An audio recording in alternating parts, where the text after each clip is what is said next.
Welcome back to Burstamo Music Marketing. Today we are talking about your shows and how you can put on an amazing performance to get the audience to go away and talk about you as an artist and spread the word. And Maddy's already covered videos on this topic, but today we're going to go into more detail and just pick out the key points of how to basically put on an amazing gig. I think the first stage is kind of getting that gig. Yeah. A lot of you might not have even booked your first gig yet, and that's completely normal. Getting your first gig is really difficult, kind of getting your foot in the door with your local venues. So I think it's worth us talking about that first. Yeah, definitely. I think you've got to essentially pick your location Yeah. first. If you're in the UK, it's going to be London, isn't it? All the best venues are in London. Yeah, I mean, I think essentially you need to first kind of be selling out your local venues. So if you're based in Leeds, be looking at those venues. If you're based in Brighton, look at those smaller venues. Don't go straight away into the massive ones because you're not going to be able to guarantee ticket sales. There's nothing worse than an artist overestimating how many tickets they can sell, and you end up playing to an empty room. I'd rather be sold out in a tiny room with an amazing atmosphere.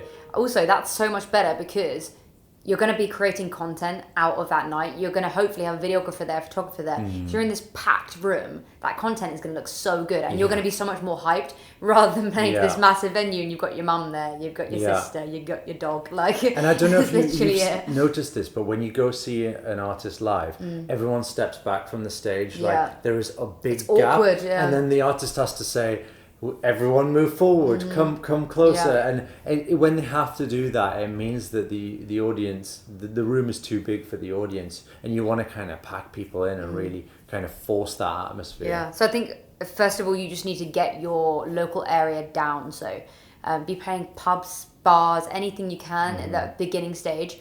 You can literally go into the venue, talk to them, you can send an email. But you just need to plug yourself. You need to make it out like you're gonna make a really good night. You're gonna sell some tickets. But you always say this: the first show is actually the best one because that's when all your friends and family come. Yeah, and that's the show to get the videographer and the photographer down. Because then you can get the content which you can send to bigger venues who host the bigger nights and show them how good you are live. The first show you're going to be hyped. You're going to be so excited. It's going to be packed. Second show might be as exciting, but the third show is the one where friends and family might stop coming because they're essentially not your fans. They're there for you rather than the music. Well, they might be there for the music, but they're not. They're not, are they? Yeah, they didn't discover you. Yeah. They're just basically just friends and family who are there supporting you. And when you put on that second gig or the third gig, eventually they will tail off. So you need to find a sustainable way to keep playing to live audiences. And when you have that content to send to those bigger venues, then you're going to land those big gigs. Yeah, we would say getting kind of a sort of live promotional video sorted in those early stages is really important. So that first show, that second show, get a videographer down. This could even be a student videographer that just wants to build their portfolio. Get a really good live video, and then when you're pitching to larger venues or you're pitching to booking agencies, booking agents, you can kind of actually get them interested because there's a video for them to see. And then they're going to potentially come down to a next gig and judge whether they want to put you on their roster or let you play in their venue. I've had artists actually come to me and say, I'm not going to do that for the first gig because it's just a practice one. It might not sound that good. We haven't rehearsed much. But the thing is, for a live performance, it doesn't matter because the videographer will put your main studio track over the top and it'll be a complete montage anyway. So first gig, if it's packed out, that's when you get them down, and it doesn't cost much. A lot of videographers are students; they'll do it for expenses anyway. But yeah, so the next stage, once you've done those local venues and you're doing well, you're going to get to a point where you actually can't get any further because some of the larger venues only kind of work exclusively with the booking agents they know. So there is going to have to be a point where you're going to have to get a booking agent on board, but you need to make sure it's not too early because if you're going to these people saying, oh, I'm so good live, I can do this, this and this, I can guarantee ticket sales, and you can't, that's a relationship ruined. So if you can guarantee ticket sales, if you've got a really perfected set, then I think go in with them and they will take you on and they'll start booking you bigger venues. But you do kind of need to guarantee some ticket sales. But that's all about kind of having the experience, having gigs that are selling out. And knowing how to promote your music and getting out there and actually promoting your gigs and putting it on your social media and getting a following. you're subscribed to our channel and listening to our podcast, so you probably already know what we say about promoting your music. So just go back and just consume our content on that. Yeah. But when it comes to actually promoting the gigs themselves, Yeah.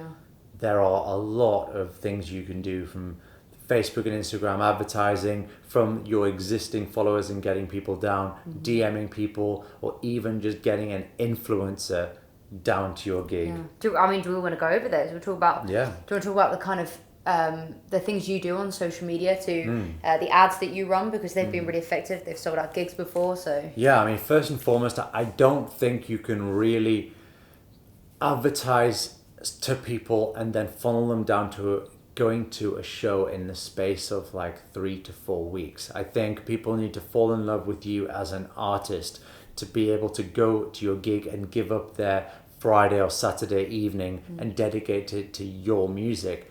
So all of the advertising I would do for a show is to your existing audience. I would never try and go out to a new audience and in one video try to get people to fall in love with the music in a 30-second video and then come down to your gig. I think it's doable if you have like a big social media budget and you Yeah. have a long time before your gig. So Yeah, you can do yeah. like awareness of you as an artist, awareness of your music, so then they're a fan, Yeah. and then funnel them into the gig. But that Absolutely, takes yeah. like months to Yeah. do.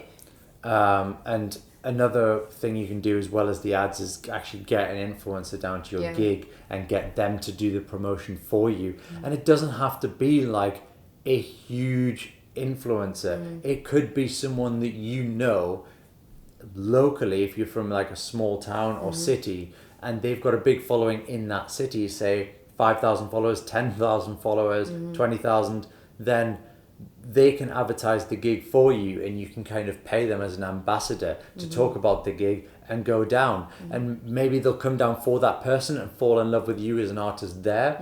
That's okay. You sold out the venue anyway. And then word gets around that you can attract a big crowd, and then they fall in love with your music and you've got new fans. Or they promote the gig because they went down and they put it on their Instagram story, talked about it, and then you've got basically free promotion for your next gig. Yeah, I think that was a really good idea. The idea as well of like getting them to create content at the gig. Yeah. Because you yourself are obviously going to be doing that. You're going to hopefully get a video for a photographer down. But if you get someone that has a following to do it for you, that is just insane promotion. I think it would definitely work, and I think it's something that a lot of artists should be trying out, I think. Yeah.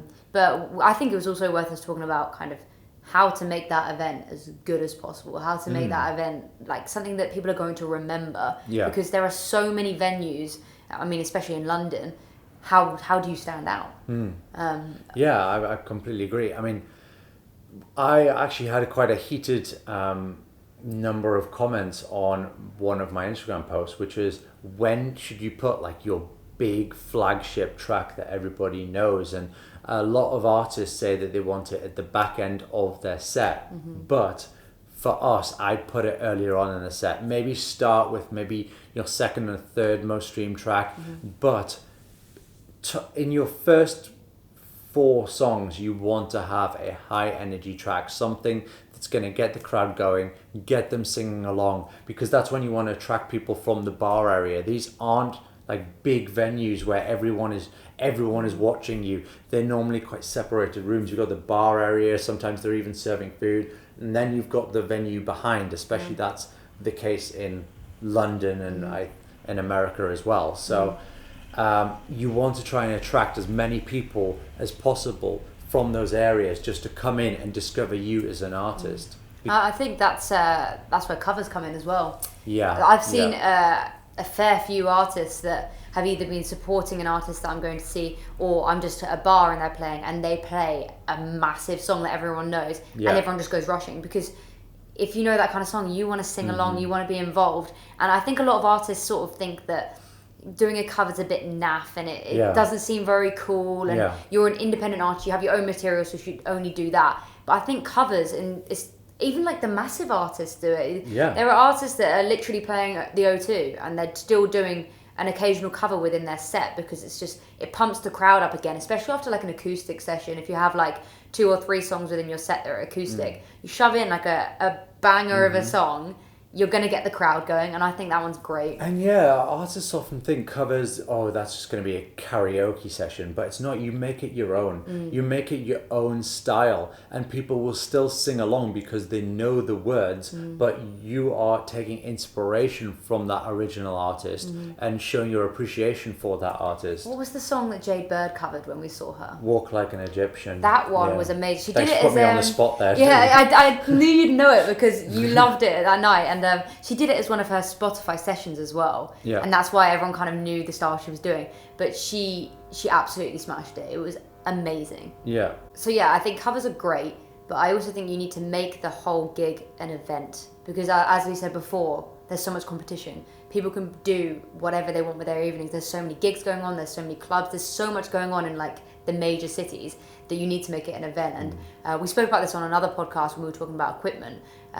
And we were basically saying that instead of investing in a brand new guitar, you can actually invest that money into making it an event. So you could buy everyone in the bar a drink. Yeah. You could buy really interactive stuff like confetti cannons and stuff like that. Something that people are going to put on their story, something that's going to make people talk about you and the whole night and make them come to your next gig, because that's the main aim. You want to keep growing, keep selling out those venues until you're selling out these major arenas, and the best way to do that is just to engage with the audience and have a laugh with it. Yeah, I mean, you could tie it in with your content as well. Like if there was like a certain drink that just keeps coming up on your content, like pink gin and lemonade, and one of the band members loves it, and instead of buying a guitar, then you end up buying the entire audience of pink gin and lemonade, and then the bar staff are just running around this entire gig handing out pink gin and lemonades, and then people put it on their Instagram that they bought a pink gin and lemonade by this artist, and then suddenly word starts to spread like that. And I think the example you used was buy a guitar for like $2,500, and it actually got me thinking, like, should you charge to sell tickets to a gig? Obviously the promoter is going to ask you to sell a certain number of tickets, but if people don't know you and those fans don't know you, then are they going to invest, say, $5 to $10 on coming to see you? Probably not. But if it's a free gig, that could actually work. Yeah, that might tie in quite well with paying for playing. Yeah. Because we see a lot of stuff on this on Facebook groups, especially because we know a lot of artists get really heated because it kind of is taking the mick a little bit. We're very anti paying for playing because you're basically paying the venue for them to get more people coming in that night and more drinks coming in. But we did say we sort of feel like there's not an exception because you shouldn't pay to play, but there are exceptions where you may not be paid yourself. So one example that we've heard has happened before is being offered a massive support slot. So say you get offered a support slot with, I know it's quite a major example, but like Ed Sheeran, and they're saying we can't pay you.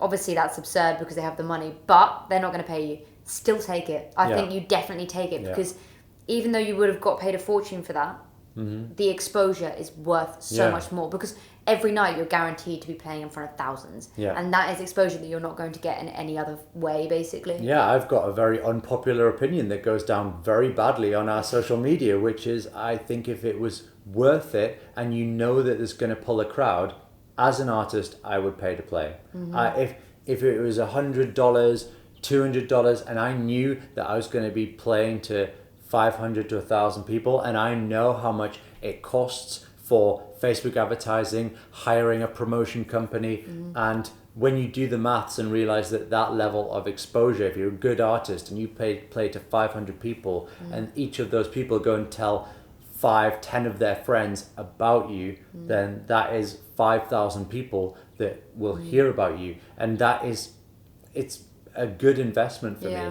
I think that's the difference though, because the majority of venues that are saying, oh, you pay to play, are empty pubs, and they are taking advantage of vulnerable musicians that just want to play live, and they'll be like, oh, just pay £100 and you can play our venue and we're sure it'll be full. It won't be full. They just want to fill it, and they want £100. So I think the exception is if you're guaranteed there will be an audience, and do not take a random promoter's word for that, because it won't always be true. But in the exception of a support slot, or I don't know, a major event where there's something happening and they need someone to play and they offer someone to pay for it, I think that could work in your favor. Yeah. But we're probably going to get destroyed for that comment. As always. Yeah.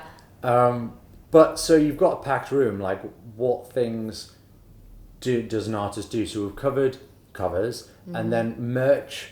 Plugging the merch is a big one, I think. Yeah, I think plugging the merch is so simple, just because your merch can literally be in the corner of the room, and if you perform such a good set, you could so easily just say, I'll be by the merch stand at the end, have a chat with me, you can see my new merch, and you're basically just trying to sell. And you can meet your fans, you can potentially sell some merch, but I think every artist should definitely stay behind after their gig. Yeah, we see so many artists, they perform and then they kind of waltz off the stage like they're Oasis, and then they disappear because they're too important to stick around and talk to the fans. But those fans you should be incredibly grateful for, because they're the best ambassadors of you as an artist you could ever ask for. So go stand by the merch stand and talk to people, and don't even be afraid to approach someone and say, hey, I've never seen you at a gig before. How did you hear about us? Or were you just passing by? Because that could make a huge difference. And like, it is the best time to approach someone cold in your life, because they've just watched you on stage. Of course they're going to want to talk to you, even if it's just for 30 seconds, and that could make all of the difference, just saying thank you very much for coming down. I think as well, like, what you say on stage is really important. So we went to one of our clients' gigs the other night in London, and it was at the Islington, and it was so full. And she spoke to people before the gig. She went round and literally spoke to whoever she possibly could. There was obviously family and friends there. We were there. She chatted to us for a bit, but she went round and spoke to everyone, even if she didn't recognize their faces. Then she got on stage and she made comments about that. So she made a comment about how someone had cycled an hour to see her, how people had come from Dorset to see her, all the way from London, which is very far. And then afterwards, she went and met people. She took pictures with them and put them on her story. And that sort of stuff is going to make people remember her. They feel so personal. Yeah. And that sort of stuff is what makes you love a night. We had such a good night that night. It was such a good set because you felt so involved. Yeah. And even though it was packed, you felt like you kind of were having a personal conversation with her. And I think just playing your whole set without even looking up, without even speaking to your audience, it's basically like just them hitting play on Spotify, which isn't the same thing. Your performance should be a million times better than listening on Spotify, because it needs to bring it to life. It needs to have that personal touch that makes people remember you. I bet that improves your performance and in your nerves before going on stage. Like, instead of I'm playing to a room and I don't know anyone, you're literally playing to people you spoke to 5 minutes ago. That must help so much as an artist. So we completely recommend getting to know everyone in the room, because they're there for a reason and they're there to see you. I think that we've covered a lot in this. But if you guys enjoyed it, definitely leave a review if you're listening to this as a podcast, and if you're watching this on YouTube, make sure to comment, like, subscribe, and we'll be back soon with another podcast.